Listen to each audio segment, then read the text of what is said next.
Guys, what's up and welcome back to my Facebook page.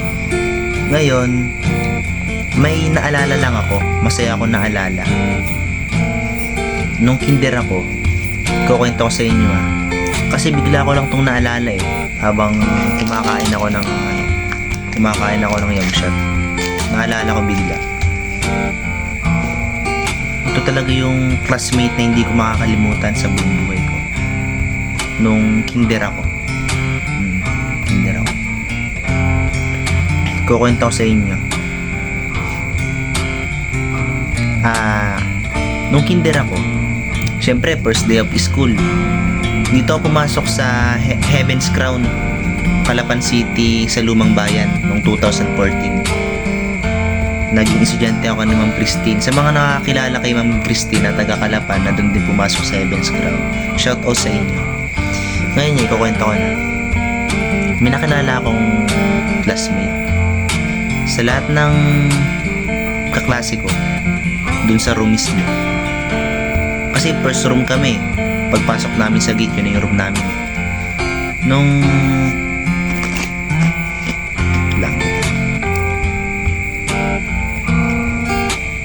Nung first day of school, syempre masaya, excited ng mga bata nung pasukan. Pasukan syempre. Excited yung mga bata, 'di ba? Makakabili naman ng mga laruan sa hapon pag-uwian.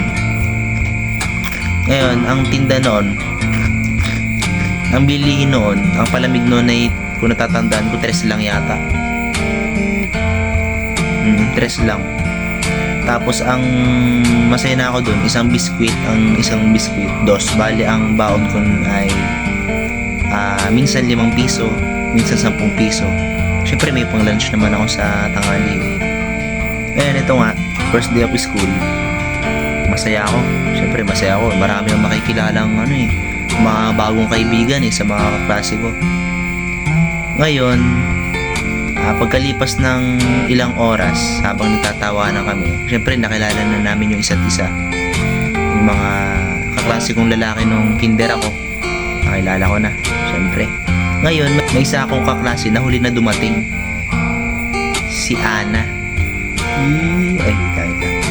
Di pa tapos. Si Ana. Siya yung bukod tanging sa mga kaklase ko talaga. Siya yung huling dumating. Kasi nga traffic. Ngayon,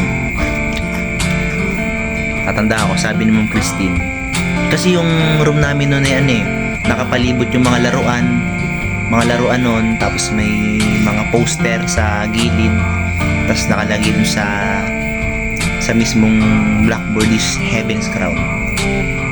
Diba? Ganda, diba? Heaven's Crown.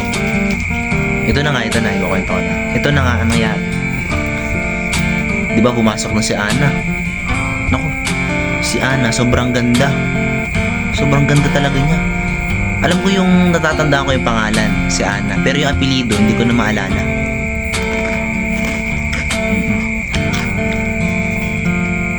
Si Ana, sabi ni Ma'am Christine, diba dumating? Nagpakilala. Si Ana, pakilala.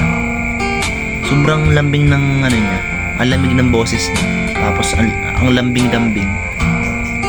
Doon siya pinapaupo sa dulo. Sa dulo ng upuan. Katabi ng mga babae.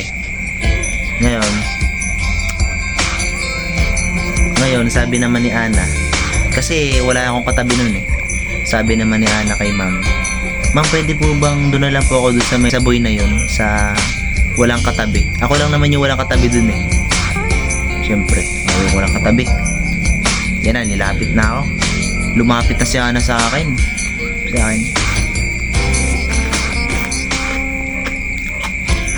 Sabi sana, "Hi, ako nga pala si Ana." Sabi niya gano'n. Siyempre, natulala ako. Ang ganda niya. Hindi ko ganda ni Ana. Pakilala ako, sabi ko, "Uy, ako nga pala si Gab." Sabi ko gano'n, "Ako nga pala si Gab." Hindalamig pa yung kamay ko noon, syempre. Tumabi sa akin ako lang yung gustong katabi. Alam mo yun? Ang hindi ko hindi ko nakalimutan dito sa taong ito. Tuwing recess, 'di ba masaya na ako sa isang palamig, sa isang biskwit. Ngayon, tuwing recess, sobrang niyang mapagbigay. Binibigyan niya ako ng mga baon niya. Tuwing lunch, magkasama kami, magkatabi kami. Ewan ko ba kung anong meron sa akin ng mga panahon na yun, kung bakit ako yung gusto niyang katabi. At habang tumatagal, yung loob ko sa kanya ay napapalapit na. Paragang itinuring ko na tong crush, si Ana. Naging crush ko na. Si Ana talaga, naging crush ko na nun. Kasi nga sobrang bait eh.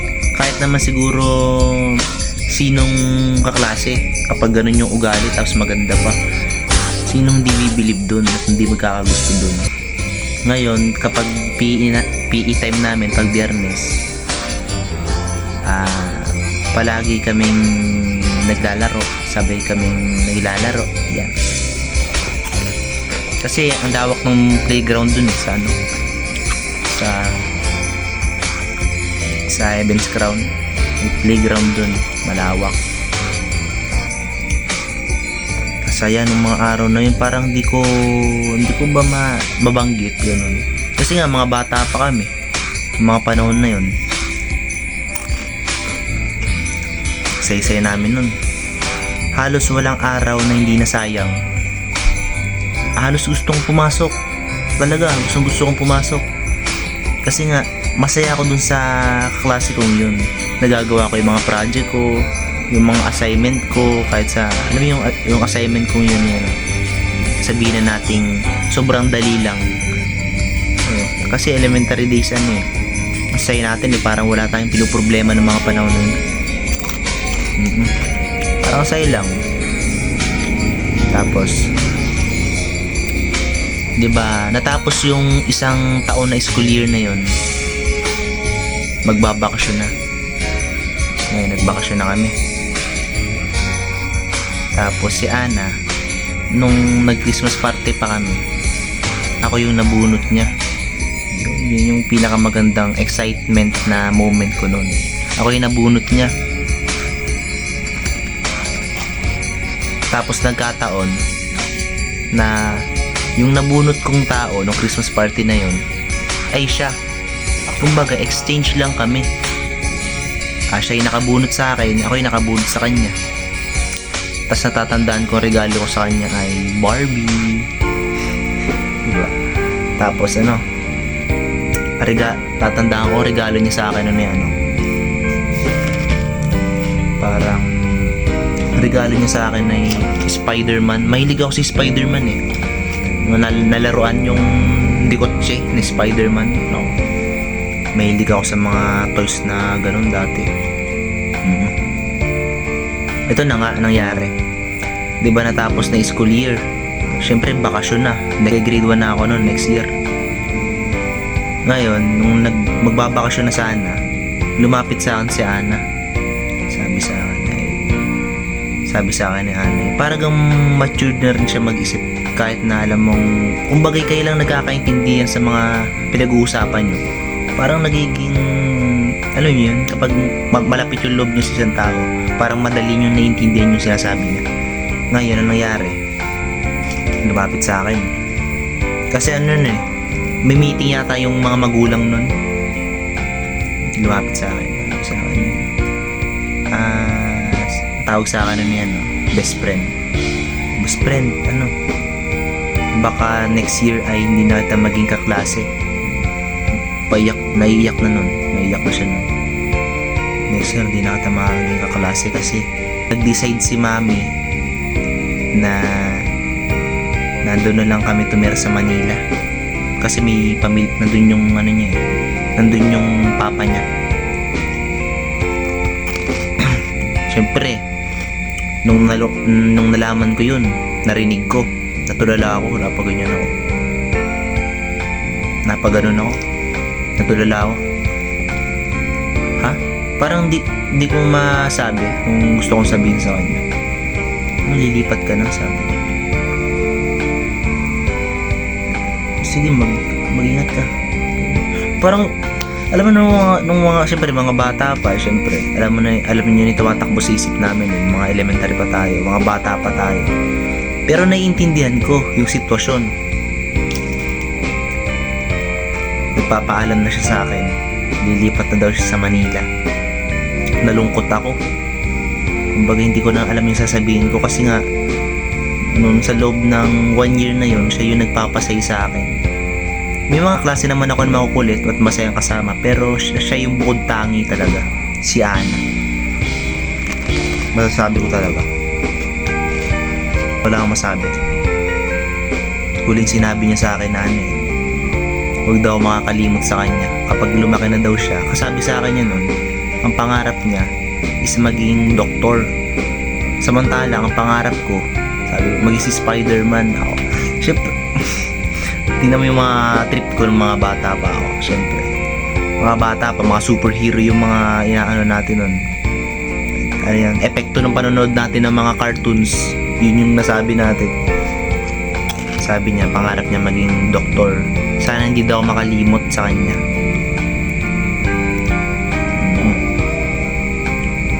Sa Manila, paglaki daw, sabi niya pa sa akin, paglaki ko babalik ako ng Kalapan. Sabi, hanapin ko yung best friend ko.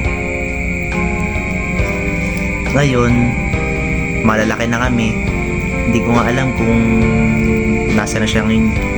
Hindi ko nga alam kung nasa na yung taong babae. Napapatanong din ako, nasa na ba yun? Paglaki niya, babalik siya sa Kalapan. Hanapin niya yung best friend niya. Walang iba kundi ako. Nung mga time na yon, natutuwa ako dahil nga narinig yung bagay na yon. Tapos crush ko pa siya. Ngayon,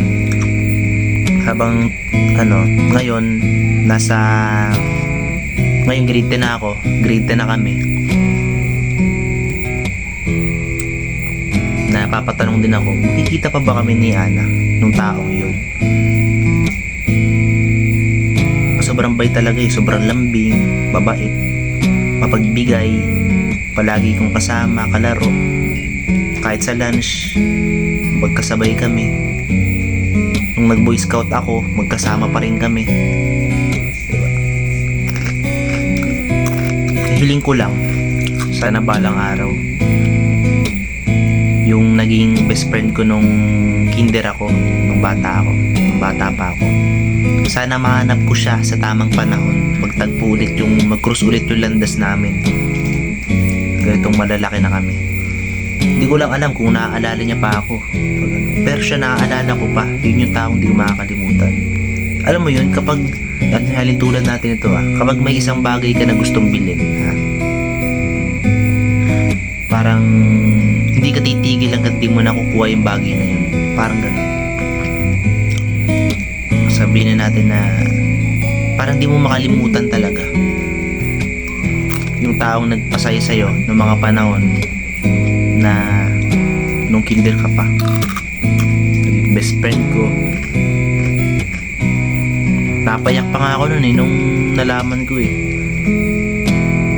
pakumyari pa ako na na masaya ako para sa kanya. Kung nakikinig ka man ngayon, Ana, hindi ko alam apelido nakalimutan ko na. Kung nanonood mo siya ngayon, sasabi ko lang, kumusta ka na? Sana magkita pa tayo, ganyan, di ba? At magiging masaya ako dun kung magkikita pa tayo, diba? Hanggang dun lang po, yun yung kwento ko sa inyo tungkol sa aming deep love story, love story, kinder story, parang elementary story nung bata pa ako. 2014 to yun, hanggang dito na lang. Yun lang kwento ko. Salamat sa patuloy na panonood. Sana naintindihan niyo yung kwento ko. Sana makita ko pa siya. Bye bye.